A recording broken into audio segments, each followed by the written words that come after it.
अस्सलाम वालेकुम रहमतुल्लाहि वबरकातुहू। पिछले लेक्चर में हमने पढ़ा था लाइफ के बारे में, लाइफ प्रोसेसेस के बारे में। अब हम पढ़ेंगे what our life processes.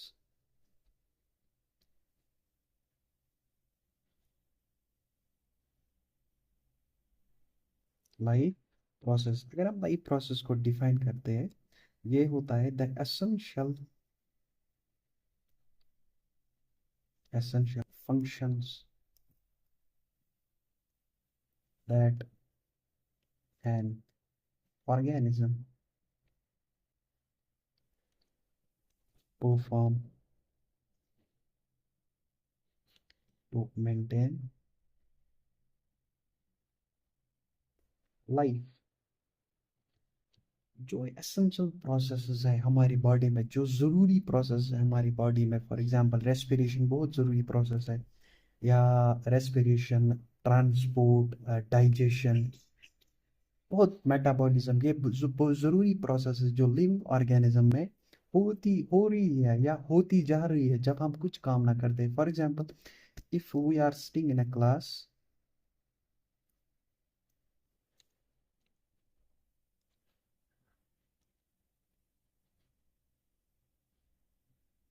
we are sitting in a class or in a sleep,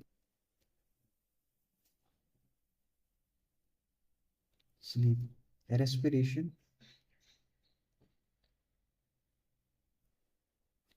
जिसको हम बोलते हैं breathing, goes on goes on।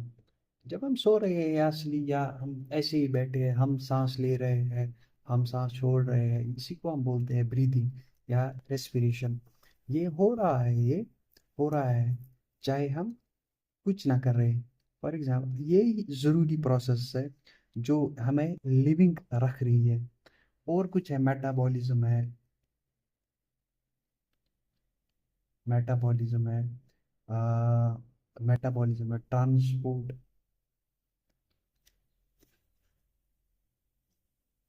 Transport of digested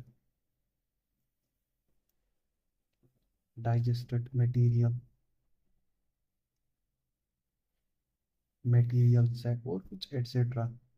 ये जो प्रोसेस हमारी बॉडी में हो रही है, इन्हीं प्रोसेस को हम बोलते हैं लाइफ प्रोसेसेस। ये जो प्रोसेस हो रही है, इसमें लगती है एनर्जी, इसमें लगती है एनर्जी, बहुत सारी एनर्जी लगती है। The energy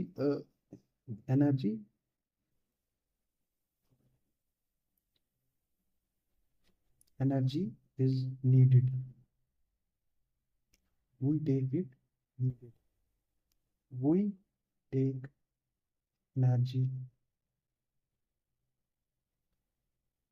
energy from outside, we take energy from outside as food, जिसको हम बोलते हैं न्यूट्रिशन।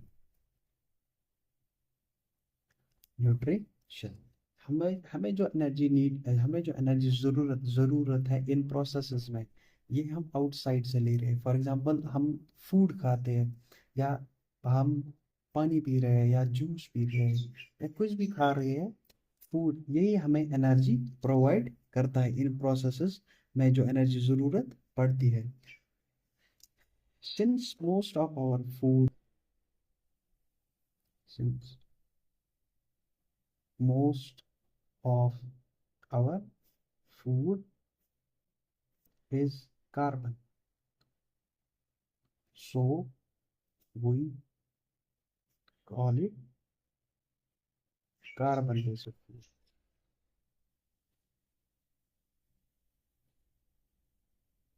जो भी हम खाना खा रहे हैं उसमें मैक्सिमम से मैक्सिमम है food. For example, carbohydrate, rice में क्या है? Carbohydrate.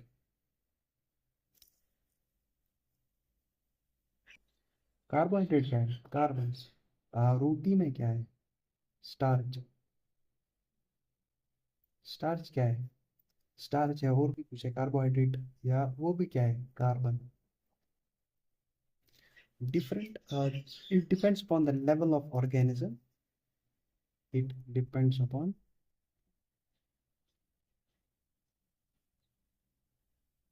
level of organism. Different organisms have different organisms have different mechanism.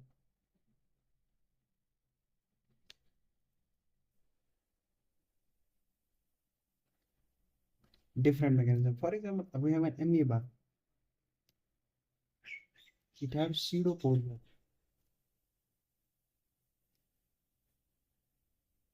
Pseudopodia falls feet. ये फॉल्स फीट ये एनगल्फ करता है.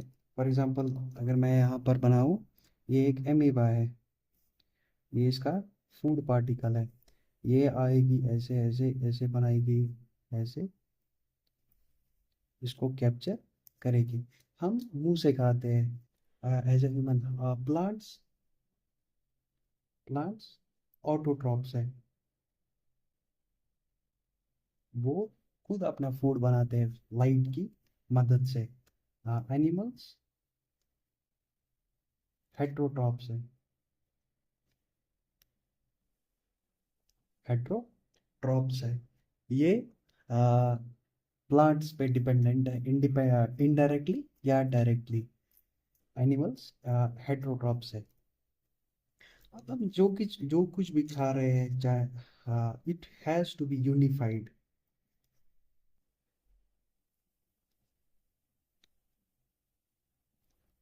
It has to be unified.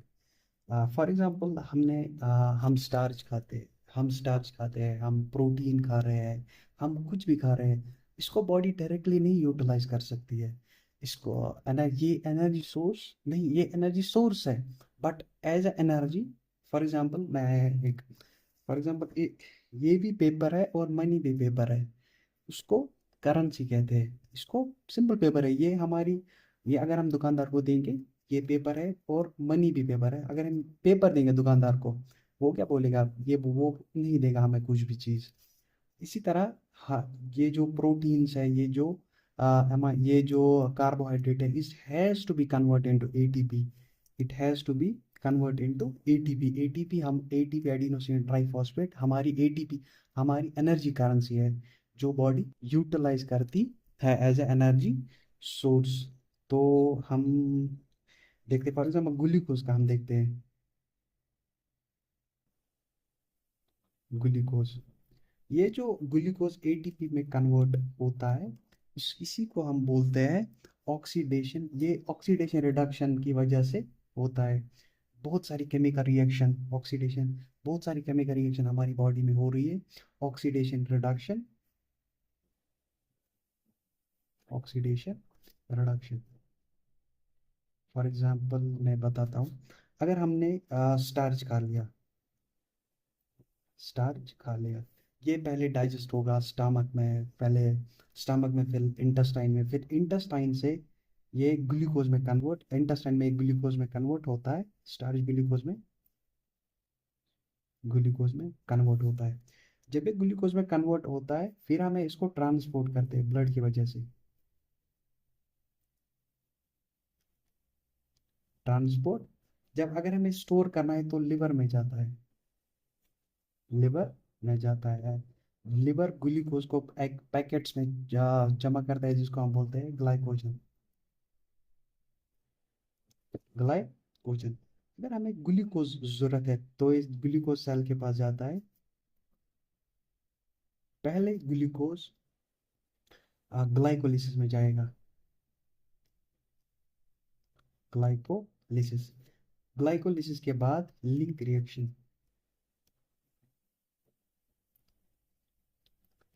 Reaction के बाद क्रेब्स साइकिल.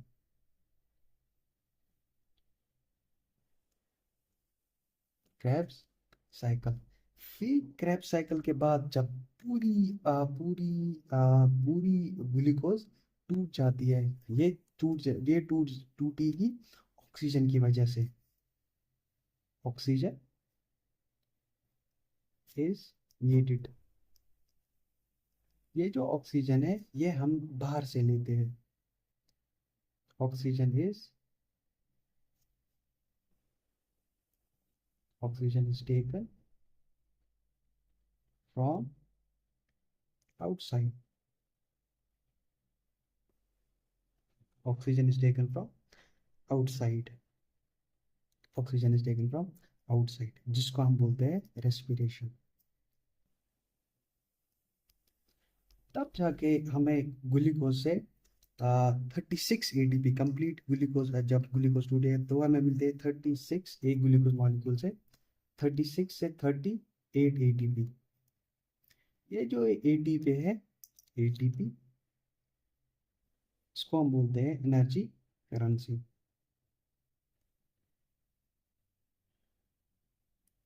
एनर्जी करेंसी हम ऐसे समझ सकते हैं, ग्लूकोज एक चेक है. ग्लूकोज एक चेक है, हमने चेक जमा कर लाई बैंक के पास, ग्लूकोज ग्लाइकोलिसिस लिंक रिएक्शन, तब जाके हमें मिलती है एटीपी. अगर हम बैंक के पास चेक जमा करवाते हैं तो हमें मिलते हैं पैसे, और पैसों से हम कुछ भी काम कर सकते हैं. यही एटीपी है जो हमें हर किसी काम में ज़रूरत पड़ता है. फॉर एग्जांपल अगर हम रेस्पिरेशन, अगर हम सांस ब्रीदिंग कर रहे हैं, सांस अंदर छोड़ रहे हैं, सांस बाहर छोड़ रहे हैं, अंदर ले रहे हैं, इसमें एटीपी का खर्चा आता है. हम चल रहे हैं, इसमें एटीपी का खर्चा आता है. हम हमारा दिमाग वर्क कर रहा है, इसमें एटीपी का खर्चा आता है. जो भी हम काम कर रहे हैं उसमें एटीपी का खर्चा आता है. तो अब हम देखेंगे, जब ये ऑक्सीजन इनटेक, ये जो ऑक्सीजन हम ले रहे हैं, अगर हम सिंपल ऑर्गेनिज्म में देखते हैं,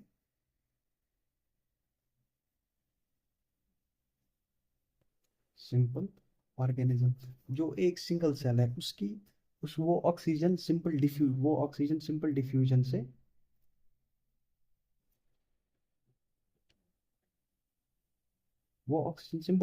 से ले रहा है. For example we have sponges.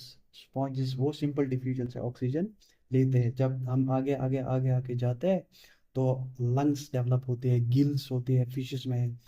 वो हमारा मैकेनिज्म ऑफ ब्रीदिंग, हमारा मैकेनिज्म ऑफ रेस्पिरेशन एनहांस होता है. हमारा रेस्पिरेशन का मैकेनिज्म मतलब कम्प्लेक्स होता जा रहा है जब हम ऊपर जाते हैं, मतलब कम सिंपल से कम्प्लेक्स तक.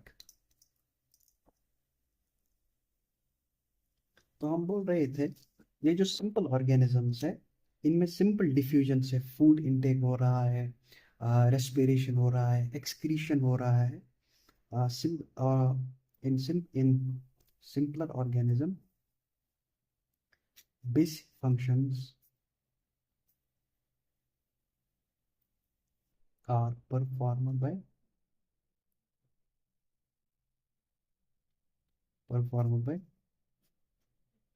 simple diffusion.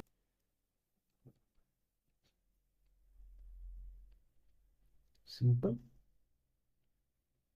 diffusion, as the cells are in direct contact with the environment.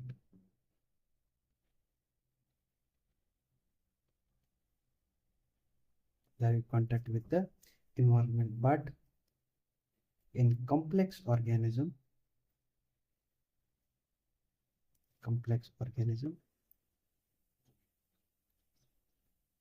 this simple diffusion will not work.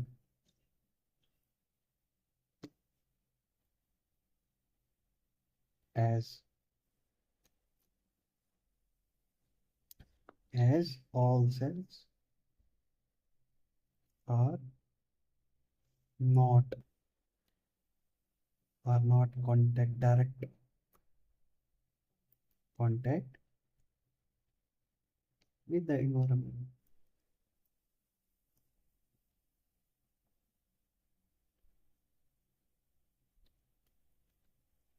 Direct contact with the environment. Simple diffusion simple organism में वर्क करता है. क्योंकि उनकी sales direct environment के contact में होती है। In case of multi cellular organism या कम्प्लेक्स ऑर्गेनिज्म, हमारी सेल्स इन्वायरमेंट के कांटेक्ट में डायरेक्टली नहीं हो रही। फॉर एग्जांपल, अगर हम देखेंगे हमारा हाथ जो है, ये ऊपर की लेयर एपिडर्मिस, यही direct contact with the environment हो हो हो होगी। जो नीचे वाली सेल्स है, हाँ, हम हमारे नीचे वाली सेल्स, डर्मिस, फिर कनेक्टिव टिश्यू, फिर जो मसल्स है, वो इन्वायरमेंट के कांटेक्ट में नहीं होती है, बट उनको ऑक्सीजन की ज़रूरत है, फूड की ज़रूरत है, न्यूट्रिएंट्स की ज़रूरत है। तो वो कैसा होता है, वो कैसे होगा, इसी को हम समझ सकते, इसको हम समझने वाले हैं। तो जब हमने फूड खा लिया, वो सारा फूड स्टमक में स्टोर होता है, फिर स्मॉल इंटेस्टाइन में, फिर स्मॉल इंटेस्टाइन से ये ब्लड में जाता है। ब्लड की वजह से वो हर एक सेल के पास पहुंचता है। उसी उसी को हम बोलते हैं transport. Transport is necessary. Necessary. ये जो अलग अलग काम है, फॉर एग्जांपल रेस्पिरेशन अलग काम है, डाइजेशन अलग अलग काम है, या कुछ भी बहुत सारे काम है हमारे। इसी को करने के लिए हमारे पास होते हैं different types of tissues, different types of tissues, different types of organs. For example, हमारे पास लंग्स है। लंग्स का काम है ऑक्सीजन बाहर से, एटमॉस्फेयर से हमारी बॉडी में ले जाना। लंग्स के बाद फॉर एग्जांपल, हमारा हमने ऑक्सीजन इनटेक किया, पहले नेजल कैविटी में जाएगा, नेजल कैविटी, फिर ट्राइकिया, लेरिंग्स, फिर जाएगा ब्रोंक्यूल्स, फिर जाएगा दो लंग्स में, लंग्स में ये एल्वियोला में जाएगा। एल्वियोला से सिंपल डिफ्यूजन होगा, जाएगा ब्लड से टिश्यूज में जा रहा है। यही ट्रांसपोर्ट कहलाता है। फॉर एग्जांपल, दूसरा एग्जांपल, हमने फूड खा लिया, पहले ये जाएगा ईसोफेक्स में, फूड पाइप, फिर जाएगा स्टमक में डाइजेशन होती है, थोड़ी वो डाइजेशन होती है स्टमक में। फिर जाएगा ये स्मॉल इंटेस्टाइन में कंप्लीट डाइजेशन होती है। कंप्लीट डाइजेशन के बाद हमें एब्जॉर्ब करना है, ये ब्लड में एब्जॉर्ब हम करते हैं। ब्लड से ये डिफरेंट टाइप्स ऑफ टिश्यूज के पास जाता है, किसकी मदद से, ट्रांसपोर्ट की मदद से। और जो फीकल मैटर है, वो हम बाहर इजेक्शन आउट करते हैं। अब जो हमने ये फूड खा लिया, या हमारी बॉडी में केमिकल रिएक्शन से वेस्टफुल प्रोडक्ट्स बनते हैं, वो हमारे लिए यूजलेस नहीं है, बल्कि वो खतरनाक है। उससे हमारी सेल्स डैमेज हो सकती है। फॉर एग्जांपल, हमारे केस में बनता है यूरिया। कोई अमोनिया बना रहा है, कोई बर्ड्स बनाते हैं यूरिक एसिड, जो थोड़ा लेस डेरी होता है, टॉक्सिक। तो फॉर एग्जांपल, हम देखने वाले हैं, after after the chemical reactions,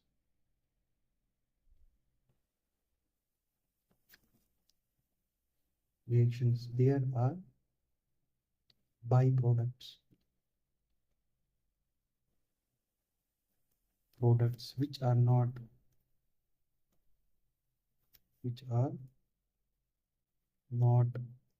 only useless but toxic.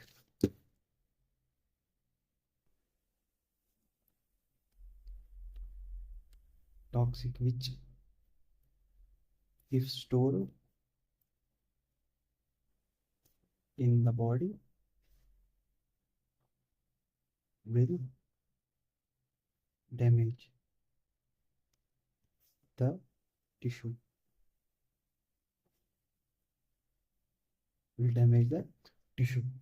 ये केमिकल होता है। फॉर एग्जांपल, सिंपल ऑर्गेनिजम्स में जब ये केमिकल बनता है, तो वो सिंपल डिफ्यूजन की मदद से बाहर हो रहा है। फिर हमारे थोड़ा बहुत फिर आता है, पहले सिंपल डिफ्यूजन होता है, फिर नेफ्रीडिया आता है, फिर प्रोटोनेफ्रीडिया आता है, फिर फ्लेम सेल्स आते हैं, फिर ग्लैंड्स आते हैं, एंटेनली ग्लैंड, ग्रीन ग्लैंड्स होते हैं स्पाइडर्स के पास, प्रॉन्स के पास। फिर थोड़ा थोड़ा कम्प्लेक्स फिर आती है मेल्फिक ट्यूब्यूल्स कॉकरोचेस में। फिर आते हैं हमारे हमारे केस में किडनी, हमारे केस में किडनी। सो ये कम्प्लेक्सिटी बढ़ रही है, डिफरेंट टिश्यूज होती है। यही कम्प्लेक्सिटी जब हम हमारी केस में, फॉर एग्जाम्पल हम अपना केस लेते हैं, हमारे केस में होती है किडनी। किडनी ये यूरिया बना रही है, यूरिया बना रही है। जब हम इस यूरिया को एक्सक्रीट आउट कर रहे हैं हमारी बॉडीज, तो उसी प्रोसेस को हम बोलते हैं एक्सक्रीशन। एक्सक्रीशन, ये हमें थोड़ा बहुत दिया है, आगे हम और पढ़ने वाले हैं एक्सक्रीशन के बारे में। तो यही हम समझ रहे हैं, थोड़ा बहुत इंट्रोडक्शन ही है। कम्प्लेक्सिटीज आ रही है, ट्रांसपोर्टेशन सिस्टम्स डेवलप हो रहे हैं लोअर ऑर्गेनिज्म से हायर ऑर्गेनिजम्स। इसी तरह फॉर एग्जांपल लोअर ऑर्गेनिजम्स में सिंपल डिफ्यूजन की वजह से ये वेस्ट प्रोडक्ट बाहर हो रहे हैं। फिर थोड़ा बहुत आगे आगे होते हुए होते होते फिर आते हैं फ्लैम सेल्स, फिर आते हैं प्रोटोनेफ्रीडिया, नेफ्रीडिया। इसी तरह हम डेवलप होते होते एक ऐसी स्टेज में आते हैं जो मतलब हम में होते हैं, वो उसको बोलते हैं किडनी। ये जो ये वेस्टफुल प्रोडक्ट्स आउट करते हैं हमारी बॉडी से, उसको बोलते हैं एक्सक्रीशन। तो आज के लिए इतना ही, मिलते हैं दूसरी किसी क्लास में। तब तक के लिए ओके बाय। वीडियो को मज़ा आया तो बता देना, और ये भी बता देना कहाँ पर हमें लैग कर रहे हैं थोड़ा बहुत। पहली बार ही पढ़ा रहे हैं, हम भी सीख रहे हैं कैसे पढ़ाना होता है। तब तक के लिए चलो, तब तक के लिए ओके बाय।